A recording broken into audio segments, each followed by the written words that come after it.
Hello, on the day we worship the sun. Right, let's tidy some stuff up. We'll use a Doug Short chart to start with. It's the S&P stock market 500 and the Federal Reserve interventions over the last 5 and 6 years. At the bottom, we have the Fed funds rate, which kicked in here in 2007 at over 5. But as the troubles started, whoosh,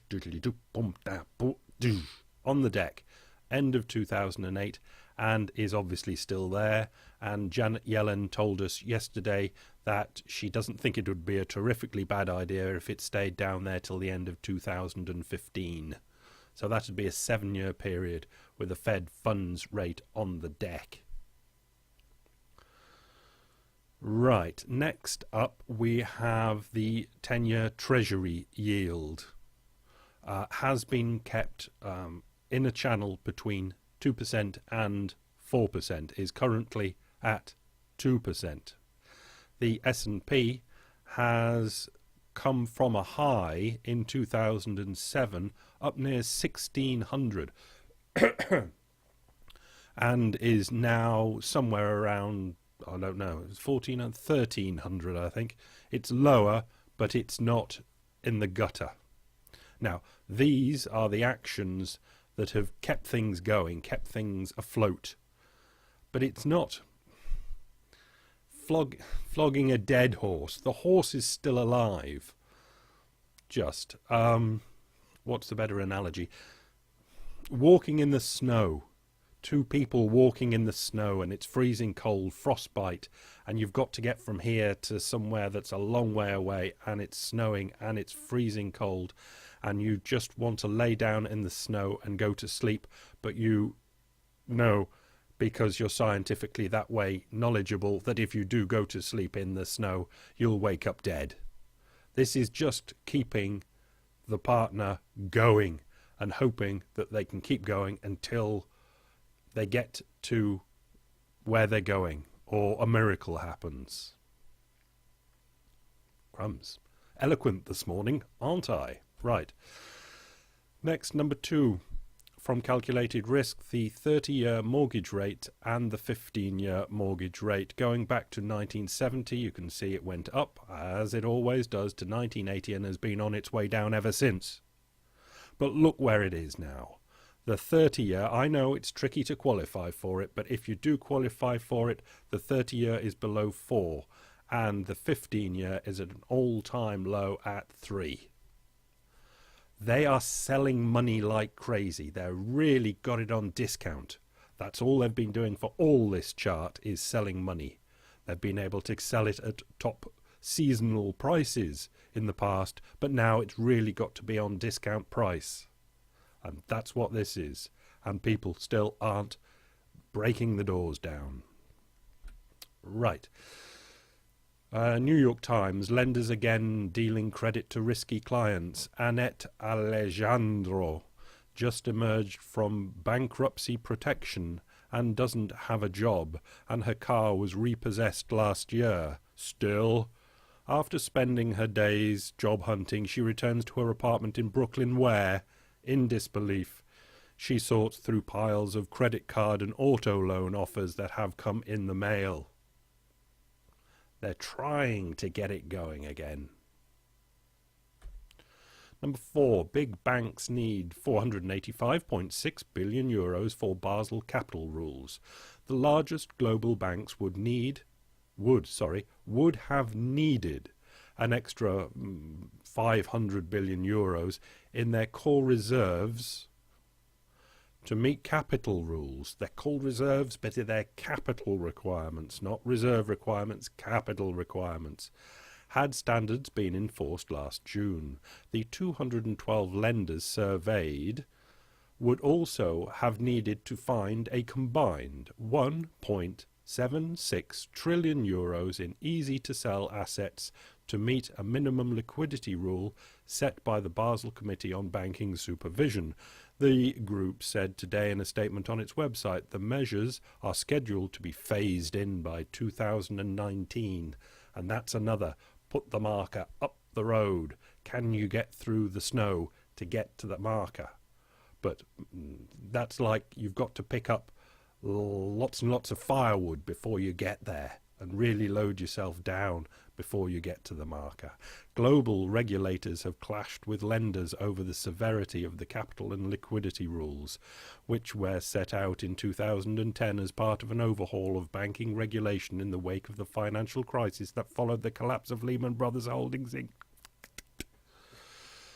The measures, known as Basel III, will more than triple the core capital that lenders must hold, at least 7% of their assets weighted for risk, tripled up to 7%. When there's nothing against them holding 30 or 40 or 50%. Only they just wouldn't make so much profit. Number 5. US inflation, year-over-year change, and 4 different measures, mainly from the Cleveland Fed. They've got the 2 Cleveland Feds in there anyway. They're median CPI and they're trimmed. But also in green is the core CPI, PCE that'd be. That's with oil and food in there, and the core CPI, just slightly different measures. Okay, but basically they all roughly follow each other. And they have come up from their downs of 1% and are now going to wrap themselves around that 2% mark again. The point of this chart for me is, when was the inflationary period? 1990 this chart starts, and this has been the inflationary period from 1990 till 2007. How much money did central banks print up out of nowhere to keep their interest rates down so they could do this chartalistic exporting? Trillions. How much did banks loan across the Western world and in the Eastern world to buy housing? The most thing that that people do ever in their life is to take a mortgage out, and this was to the populations of the world. How much money was printed up in that period, 1990 to 2007? That was the inflationary period. Just saying. Review in the Financial Times by Gillian Tett. In US election year, voters and politicians face a wake-up call on the budget deficit. And I'm sure you recognise the characters in the picture. This is a review of Simon Johnson and Quack's book, not 13 Bankers, that's the old one. This new one is Washington Burning. Last year, the Washington Post newspaper and ABC television channel conducted a poll that showed that 95% of Americans wanted to cut their country's budget deficit by reducing government spending. 95% of Americans wanted to cut their country's budget deficit by reducing government spending, either alone or with tax raising.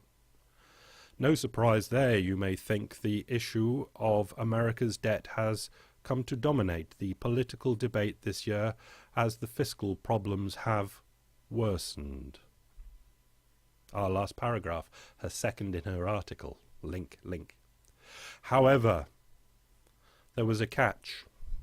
78% of Americans in this poll were opposed to any spending cuts in Medicare, which is, for the people that don't know, US health insurance for the over 65s and younger disabled people.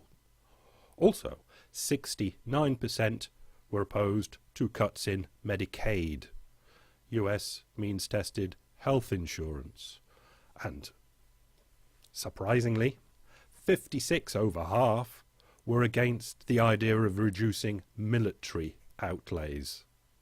Indeed, the only program that almost everyone was ready to cut was the foreign aid budget. But that actually accounts for less than 1% of the federal outlays. Brackets. Although separate polls show that Americans believe that foreign aid gobbles up a quarter of the annual budget.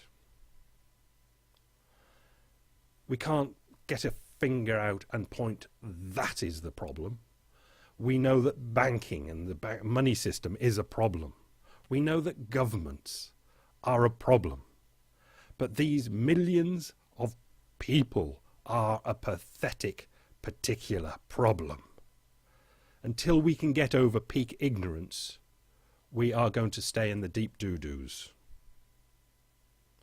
Education of actually what's going on, what reality is, what can be done, is the only way. 100 years ago, people were talking about this down at the pub or the sports field or just in their houses at their homes, drinking tea and coffee and beer. They would discuss economic matters and political matters, not the stuff that they talk about now. We basically deserve what we're getting. We need the combined brains of these millions of people to influence the small amount of people that are bankers and politicians who now hold the power. They are not going to do the thinking on their little ownsomes.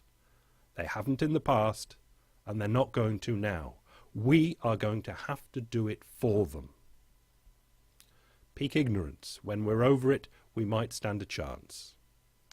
God bless you, my children. Till the next time. Sunday.